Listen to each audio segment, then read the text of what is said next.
Hi, hello, namaste, vanakkam. Welcome to my channel. This is సౌజన్య.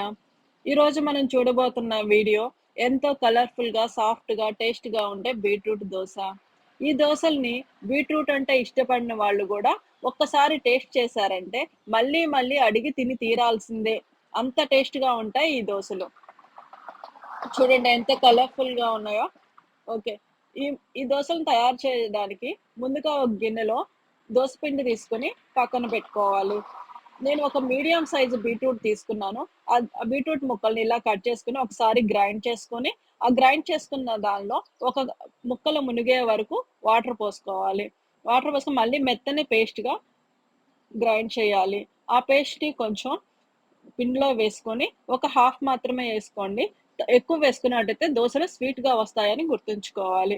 ఈ దోస పిండిలో కొంచెం ఉప్పు, జీలకర్ర వేసుకొని చాలా చక్కగా పిండి కలిసేలాగా కలుపుకోవాలి. ముందుగా పాన్ పెట్టుకొని బాగా వేడయ్యే వరకు కాలనివ్వాలి. బాగా వేడైతేనే దోస చాలా బాగా క్రిస్పీగా వస్తుందని గుర్తుంచుకోవాలి.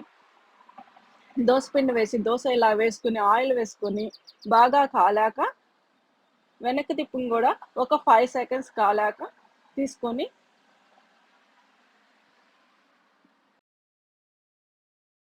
దోస బాగా కాలింది అనుకున్నాక తీసుకొని ఒక ప్లేట్‌లో పెట్టుకోవాలి. చూడండి ఎంతో కలర్‌ఫుల్‌గా ఉండే బీట్రూట్ దోస రెడీ. అలాగే మన ఇంట్లో చిన్న పిల్లలుంటారు గదండీ! వాళ్ళకి దోస కొంచెం మందంగా వేయాలి. ఇలాంటి దోసలు 1 ఇయర్, 2 ఇయర్స్ పిల్లలు గూడా చాలా చక్కగా తినొచ్చు. ఇలా దోస వేసుకొని, ఆయిల్ వేసుకొని బాగా కాలాక వెనక్కి తిప్పి 2 సైడ్స్ 2 వైపులా బాగా కాలే వరకు చూసుకోవాలి. ఇలా బాగా కాలిన దోసను ఒక ప్లేట్‌లోకి తీసుకున్నాక, మనం గాని కొంచెం నెయ్యి ఇలా ఈవెన్‌గా స్ప్రెడ్ చేసినట్లయితే చాలా సాఫ్ట్‌గా, చాలా మెత్తగా ఎక్కువ సేపు ఉంటాయి.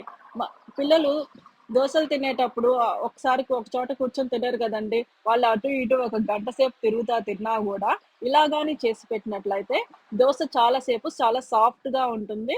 చాలా మెత్తగా గూడా ఉంటుంది. ఇలా ఉండడం వలన వాళ్ళు ఎంతసేపు అటు ఇటు తిరుగుతూ తిన్నా గూడా టేస్ట్ అలాగే ఉంటుంది.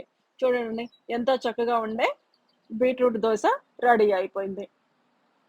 చాలా సాఫ్ట్‌గా ఉంటాయండి ఈ దోసలు. పిల్లలందరూ గూడా బాగా ఇష్టపడతారు. ఈరోజు మీకోసం ఒక చిన్న చిట్కా. ఇలా ఇప్పుడు మిగిలిపోయిన ఈ బీట్రూట్ ఉంది గదండీ! ఈ బీట్రూట్‌లో ఈ బీట్రూట్ పేస్ట్‌లో కొంచెం వాటర్ పోసుకొని జ్యూస్‌లా చేసుకున్నట్లయితే, మనం ఈ జ్యూస్ తాగితే మనం చాలా హెల్తీగా ఉంటాము. అలాగే మన స్కిన్ గూడా చాలా గ్లో అవుతుందండి. మనం హెల్తీగా ఉండి హెల్తీగా స్కిన్ గ్లోగా ఉంటే అంతకన్నా ఆనందం ఏముండిద్దండి.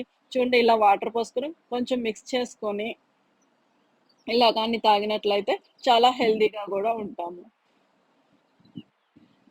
మీరు ఇది టిఫిన్ చేశాక ఒక హాఫ్ అన్ అవర్ తర్వాత ఈజీగా తాగొచ్చండి. అలాగని మేము టిఫిన్ చేయకముందు ఖాళీ కడుపుతోనే తాగుతామంటే తాగొచ్చు. కాకపోతే నేను తాగినప్పుడు ఏమైందంటే ఒక 2 డేస్ మాత్రం వామిటింగ్స్ అయినాయి. అలా అని భయపడాల్సిన అవసరం అయితే ఏం లేదండి. మన ఇదండి ఈరోజు వీడియో. స్టమక్‌లో ఏదన్నా మరొక బ్యాడ్ చక్కని థింగ్స్ వీడియోతో ఏమన్నా ఉంటే మళ్ళీ పోతాయి. కలుసుకుందాం. ఒక థర్డ్ డే నుంచి మాత్రం చాలా చక్కగా ఉంది ఓకే. తాగొచ్చు. బాయ్.